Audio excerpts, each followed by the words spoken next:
O să trecem acum spre locul unde ne vom îndrepta. Jonathan Mills este unul din cei mai importanți directori de festivaluri din lume, probabil după statutul pe care îl are cel mai important. În orice caz, este unul care a întins o mână extraordinară Sibiului și veți vedea din prezentarea pe care o va face, va și dezvălui unele lucruri în premieră care onorează colaborarea noastră și care ne dă speranțe că ceea ce înseamnă parteneria de la egal la egal dă rezultate atunci când ai cu ce să vii în întâmpinare. Jonathan, it's your turn. I'm not sure whether not understanding everything that has just been said is an advantage or a disadvantage. I speak enough Italian to know when certain words referring to myself were mentioned, and I speak not enough Romanian to not know when other things were being said that perhaps is best left for me to imagine what might have been said. Does everyone speak English, and can I be heard enough? Yes. So I'm clear, but what I would suggest is that if there is any questions about anything I'm saying, please raise a hand and we will endeavour to translate that particular part that was not understood. It is a great honour to be back in Sibiu. It is a great pleasure to come to a city that has a sense of its own destiny and a sense of its own future. As an artist and a festival director, I'm also delighted in the current world economic circumstances that we find ourselves in to discover in this city that a very great part of your sense of your own destiny is a creative destiny and a cultural destiny. I think that part of our troubles in the world today is that we have divided and specialized, that we actually think that in thinking of economic issues and economic conditions on their own, in isolation, these things will bring the solutions to our challenges. They will not.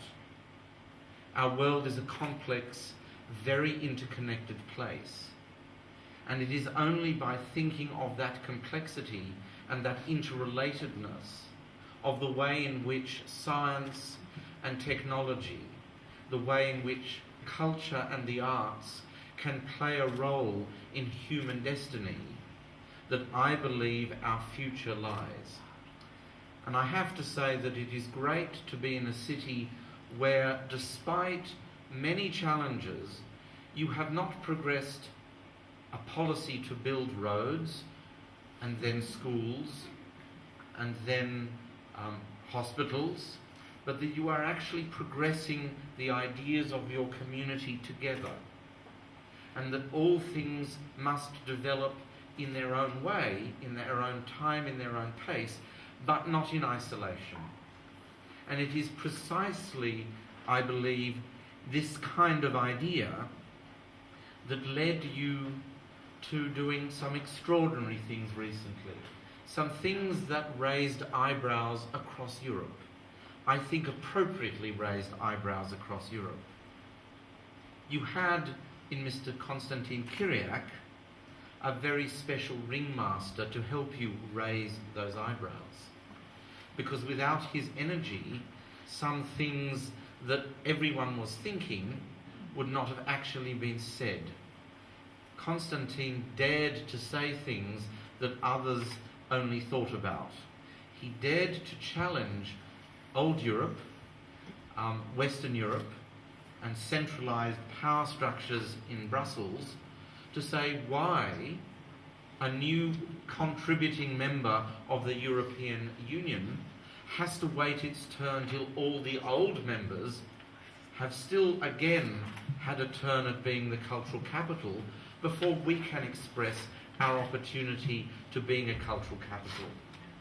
I cannot express strongly enough what an important symbol, what an important message, not only for the citizens of Sibiu, this particular celebration was, but what an important contributing statement it was for the whole of Europe. Edinburgh has never been the cultural capital of Europe, but in a sense, the idea that inspires the cultural capital of Europe is what gave Edinburgh Festival its start. In 1947, a sense of community, a sense of belonging to something greater than yourselves, was not an automatic feeling. 56 million people lost their lives, and it was natural to feel rather negative and rather despondent, to not know what would happen next and where you would wake up in the morning. A sense of hopefulness was essential, and an essential part of rebuilding a prosperous community. A sense of hopefulness was essential to building the prosperity that we now take for granted. And that hopefulness was not actually created by people in a parrot fashion promoting certain economic statistics. It was very much about people declaring what they believed in, what their cultural values were, and why they wanted to live another day. In 1947, there was rationing. In 1947, my own father travelled from Rome to Paris. He was able to count the number of cars he passed on the road, 98. The city fathers were not so sure. They didn't agree or disagree. They were still punch drunk from the war. They didn't know whether this could be afforded or not. It wasn't a question of economics. It's a question of spirit. It could not be denied. And even though in the times it was not able to be financially afforded, people made sacrifices, private sacrifices. They opened their houses. We still have a scheme in Edinburgh called Festival Rooms, whereby you can go and book a room with someone in their own house.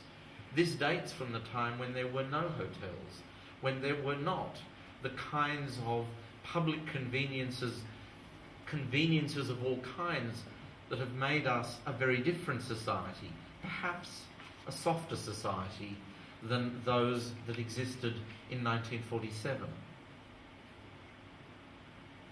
In that very first festival, one of the very first orchestras to perform was the Vienna Philharmonic Orchestra, under the direction of Bruno Walter. 2 years earlier, every member of that orchestra would have been considered an enemy alien in the United Kingdom. That demonstrates the profundity of the transformation that occurred in Scotland in the 18th century. Perhaps this is a very elaborate way of me explaining why SILVIU PURCARETE's production of Faust is a vital part of this festival.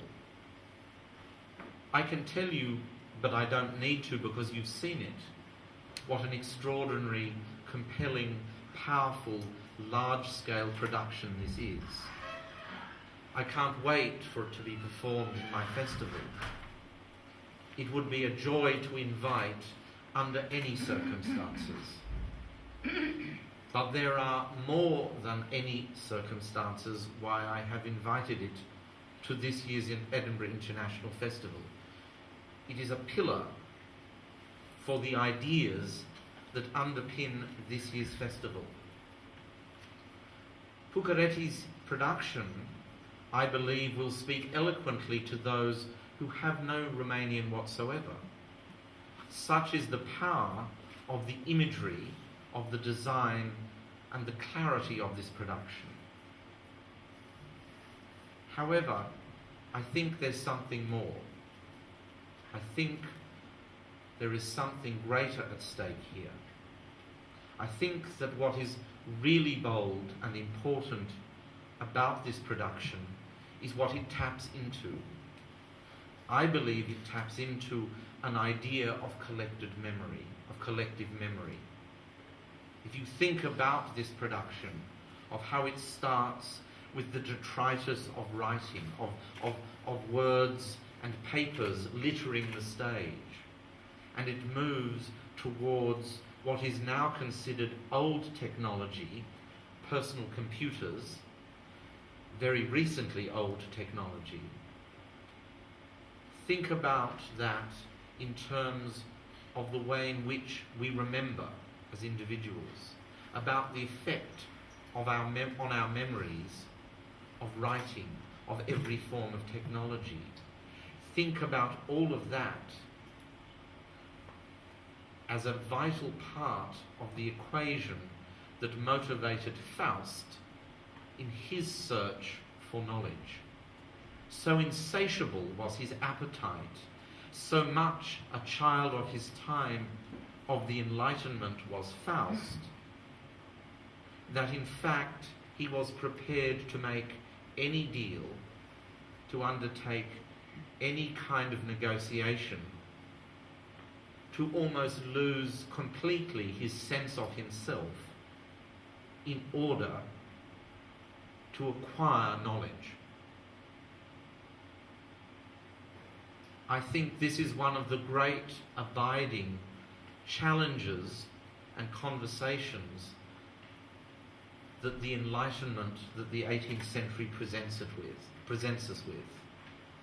And I am delighted that Faust, from the National Theatre of Radoslavia, in this extraordinary production of Silviu Pucarete and many, many other collaborators, hundreds of them, will be a part of the core of the experience of the Edinburgh International Festival in 2009. I hope you will come, many of you, on this journey, a journey that has some dark, dark corners, a journey that has some enlightenments, literally, figuratively, I hope spiritually as well. Such an undertaking has not been easy. Such an undertaking is never done lightly.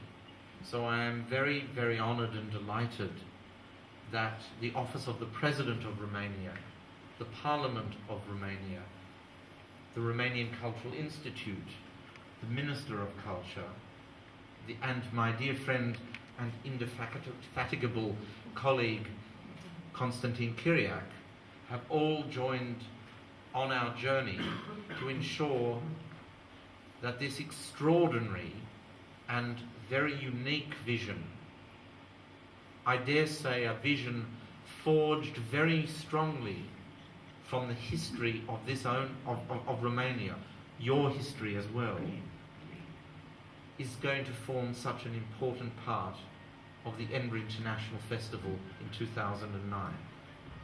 Thank you, ladies and gentlemen, for your support, and I look forward to your presence in Edinburgh in August.